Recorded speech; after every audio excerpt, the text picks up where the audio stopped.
I'm Eva Oh, and this is the Teakink podcast. I've been a dominatrix since 2011, and I would like to spill the tea on my life. Thank you for listening.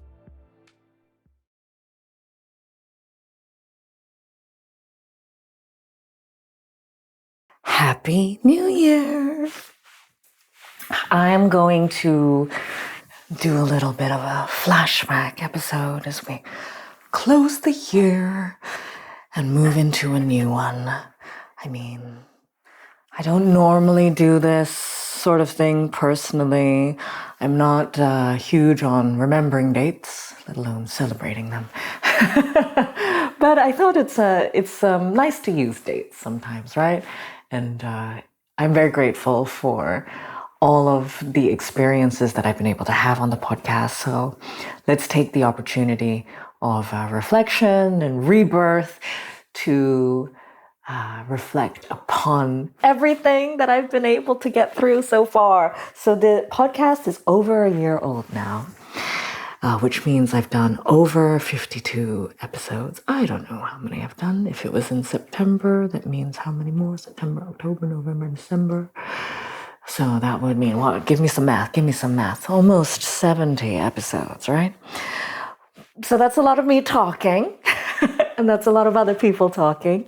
And I'm very happy and glad that you're still here with us as it evolves. And I wanted to go through maybe season by season, talking about how things have evolved and maybe my highlights and some of the things that you've responded really well to as well. All while drinking my new tea. I'm going with the oolong one today. So here we go. A little bit of a flashback episode through the journey that has been teakink. Season 1. I mean, it's all been an experiment, and I do feel like I would like to continue, and it feels more solid now. But it was really an experiment in season 1. I hired a studio for 2 days and sat in the black. If you watch the videos, you'll see that I'm in a all black studio. And in a PVC catsuit. Just more comfortable than latex to sit there for 24 hours all in all or something like this. But yeah, so I'm sitting there in this black room in black. And I have an idea of what my episodes are and what my first sentence is going to be. And then I had no idea where it would take me. It's pretty amazing that I was that confident that I was going to have something to talk about. But I guess I always give myself the freedom that if it ends up being shit, I just maybe won't show it to you. Actually, no, I don't mind it being a little bit shit. Such is life, right? But I didn't think it was so bad. I got the first episode out, which was about how I became a dominatrix, why I became a dominatrix, and my first experiences in it, which I think was a very useful place to start. And actually, I thought it was a hell of a good first season in terms of getting an insight into how I thought and the things that I'm concerned about. Because we went into stuff like how I came out to my mother about the job, my family in general. I talked about aspects of the job that I really love, including men crying, which is more about their emotional vulnerability than their pain necessarily, even though that has something to do with it. About the stigmas that I face and that sex workers face and why the issues around sexuality that is. So I think that the first season was actually a really good opener into, hey, this is who I am and what I would like you to know about myself and the job. And that's the whole point of the podcast and a lot of the public facing stuff that I do. It's just, I understand that there hasn't been enough of a narrative for sex workers, and I'd just like to contribute to that. I don't want my voice to be the end all and be all at all. I think that's a very bad idea. But I would just like the voice to be added to our social consciousness, basically. And if you haven't listened to the first season, there's definitely some fuck ups, like production fuck ups, because hey, it's my first go. But and I didn't do any of the editing myself. In fact, I don't really edit any of the episodes. Everything from start to finish is basically what you hear. I've cut out maybe one or two things because maybe we say a name that we're not supposed to be saying, but for the most part, you're hearing just a stream of consciousness between two people or just me, with no editing at all. But I have added the luxurious add of a sound editor. So that, yeah, basically I didn't know how to do any of that in the first season. So you just get it pretty raw. And maybe I sound a little bit nicer now. Maybe. I don't know. You tell me. But anyway, the first season was a pretty intense couple of days, getting all that pretty heavy stuff out. I would really encourage you to listen to it. I think it might be the season I'm maybe most proud of. Yeah, I was incredibly vulnerable in that season. And maybe I should bring it back and reflect on it a little bit. But we did move on to future experiments. I do kind of my recording in lots of 12 if I can. And then I call it a season. But season 2, I kind of saw what worked from season 1. And you all really liked the storytelling aspects of it. So things that I got up to in the dungeon. And client-facing stuff. And so I started to add a little bit more of that in catering to you. Yeah. Oh dear. Actually, but despite the catering, I also managed to squeeze in a few things that were not just telling you stories about. What did I talk about? Was it golden showers, maybe? Or ticklish dentists? Another season worth listening to. All of them. But yeah, so there was more storytelling. But I also told you, continue to tell you more about my life. And probably the two most popular, the top 3, let's go to the top 3, was the special episode that I did on Klub Verboten, where I interviewed a couple of the people who worked there, and I shot it on site. Klub Verboten is a massive king sex party. It's probably my best produced episode yet, because most of the time it's just me and my phone. And that time they had their staff help me. And my interview with my main slave, M, which, I mean, so many of you really loved. And it was so nice I try not to watch back my episodes in too much depth because it freaks me out. But yeah, I can see that I look different when I'm talking to my subs, and my voice changes and my being changes, and I'm happy that you get to see that. And obviously also the things that M had to say about our relationship are very valuable to see. I would like to speak to more subs also on the podcast, I think, as a result of understanding that voice isn't heard as much. But the one episode that went really mad was the episode of my worst relationship ever. Thanks a lot, everybody. Okay, so every experience is something to give you, sure. But that particular relationship was with somebody in the public eye, and I guess neither of us, obviously it takes two people, neither of us were in maybe a place to be ultimately kind to each other.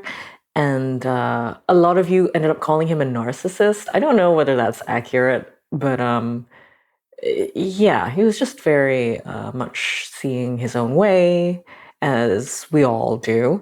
And yeah, it was a pretty terrible story. I might have even told it in 2 parts. But I guess all of you saw something of it that you recognized in your lives. At least this is what all the comments had to say. And I'm really sorry that any of you have had to feel any of the things that I felt. But I guess what is useful about hearing something like that is knowing that it is a story that can be shared and can be understood from and moved on from. And I hope that's what we took away from that. for reveling in our shared trauma.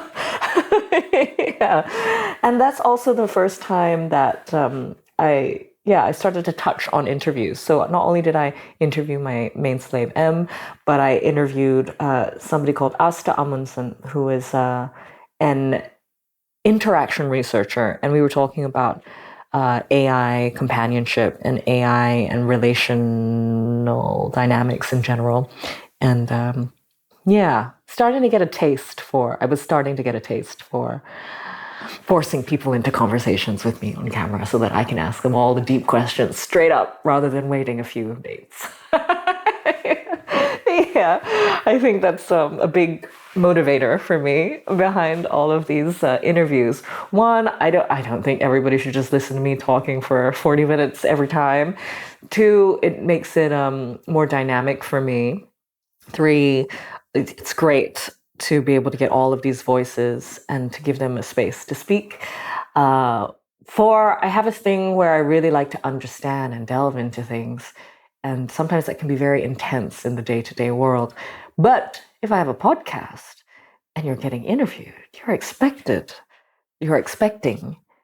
to hear those kinds of questions. So I have free reign to ask you your deepest, darkest secrets. So I got a taste of that. And then season 3, I think I did a little bit more of the same, seeing what people liked and trying to give you what you liked.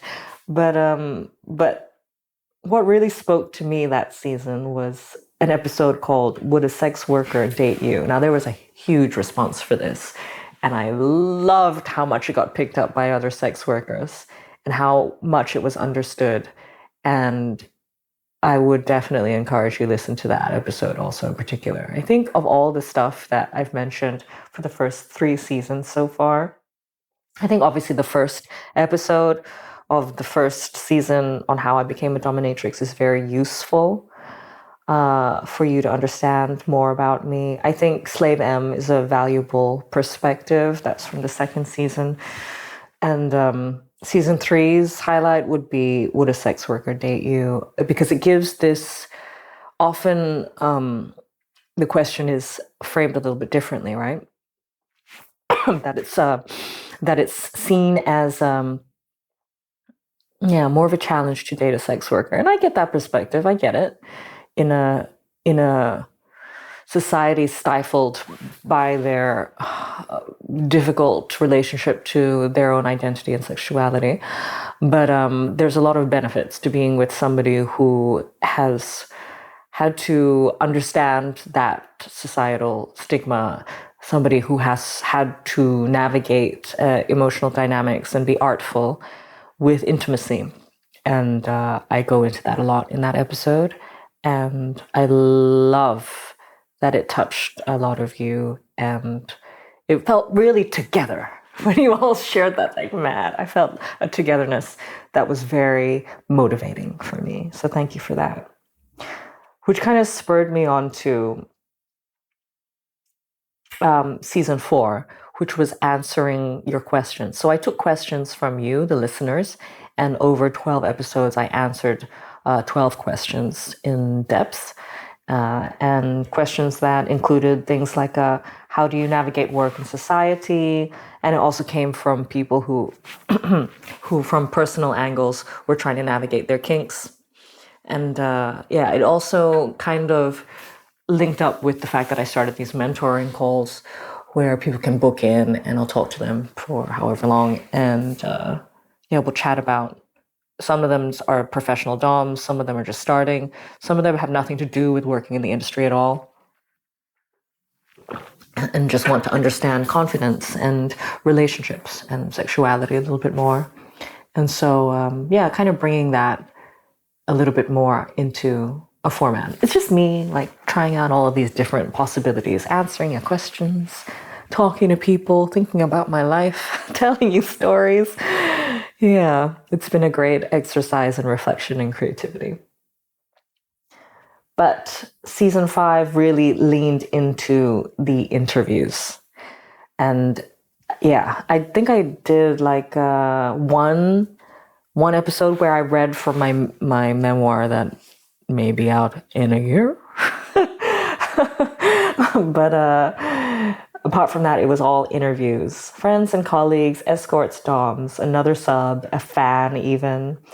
And we talked about sex, death, fear, desire, motherhood, the Berghain darkroom, nerdiness, and BDSM. It was really, really far-reaching, but still all to do with my world. And it's just, I mean, everything I was familiar with, but also could get schooled on. And all of these people, I mostly know them personally, except for the fan, which was really fun also. I brought one of you, a fan, onto the podcast, who I'd never met before. And they were just incredibly eloquent in their response about why they were interested in the podcast at all. And yeah, it's just been such an opportunity to talk about things, the interview format, to talk about things that I do enjoy and I'm concerned about, but in a way that isn't just me alone talking to a camera, but also that really made me think. I think there's a lot of things that can come out of an interaction in the interviews, even with people that I already know, that can extend upon ideas that are just, little bubbles on a surface for me. So I hope that it was also useful and voyeuristic to listen in on these conversations between me and my friends, essentially. And then now, the not season that we're in, I decided to scrap the whole season idea. I'm not going to do like a theme. This is all going to be interviews. This is all going to be questions. This is all going to be me telling stories. I'm just going to jumble it all up from here on in. And it's going to be probably primarily interviews with my friends and people in my community and adjacent, as well as little stories of just me talking like now, reflections or literal stories. I think so far we've heard me talk about my new tea. We've heard me on my own talk about uber rich sex parties, and now I'm doing this little bit of a flashback, and that's kind of interspersed with interviews. Who knows, maybe I'll do some other sort of random thing every now and then. But yeah, I'm pretty comfortable now. I think the point of going through all the seasons was to see what kind of stuck. And I just feel like the podcast is now a part of my life and a part of how I choose to share with the world and live. And yeah, I think I mentioned this when I was doing the episode introducing the tea and also talking about the history of where teakink began, because it began before the podcast. You can listen to that if you wish. But I think I went into it a little bit in that episode where I had just recently been approached by somebody at a nightclub called Berghain in Berlin. And it was a really brief interaction.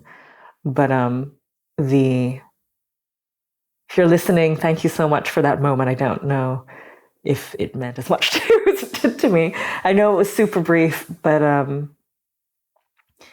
just the look in your eyes, it was just so present with me and so real. It's touched me a lot. And it's like you knew me. Yeah. And obviously it's you're listening to me through a medium, and it's social media, and it's only an aspect of it. It's not the entirety of who I am. But there are aspects enough to have reached into you, and it's incredibly touching.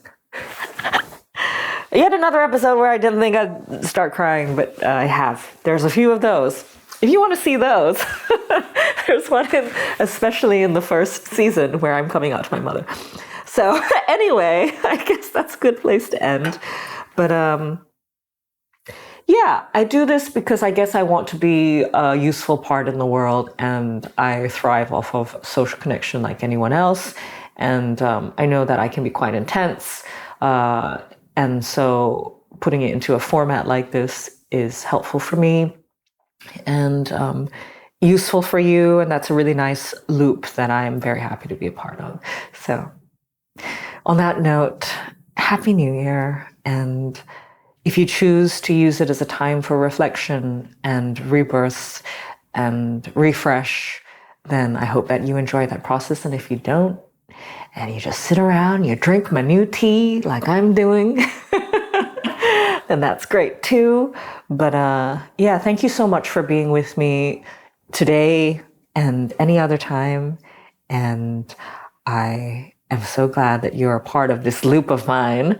And I hope that it's yeah, a nice add to your experience of what you choose to add to your media and your life as well. But I will see you in the new year.